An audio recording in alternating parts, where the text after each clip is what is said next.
زي ما تشوفها هتعيشها، ببساطة كده. زي ما تشوف الحياة هتكون.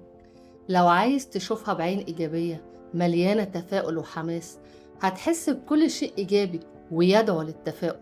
الأمور هتكون أسهل عليك، هتتجاهل الوحش وتمر عليه وانت مكمل طريقك. حتى الصعوبات والعقبات مش هتكون مؤلمة وقاسية عليك، لأنك من جواك قوي وقدها.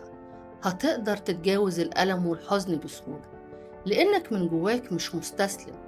طاقتك هتكون أكبر وعزيمتك أقوى، والتعب كله بيهون لحظة وصولك لحلم بتحلم بيه. أما لو ناوي تشوفها بعين السلبية اللي بتدور على كل شيء وحش، هتتفاجئ إن الحياة من حواليك كلها سلبيات. هتلاقي الدنيا صعبة والناس قاسية، وكل ما تمشي في طريق تلاقي أسوأ ما فيه، لأن ببساطة عينك بتدور عليه. كل ألم وكل حزن هيبقى كبير جدا جواك، ويبقى جراح ومرار، لأنك من الأساس مستسلم وطاقتك خلصانة.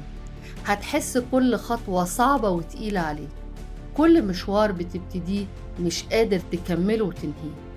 هتكون حياتك فعلا صعبة وكلها عثرات وسلبيات، لأن نفسك الموجوعة وعينك السلبية مش هتخليك تقدر تشوف غير ده.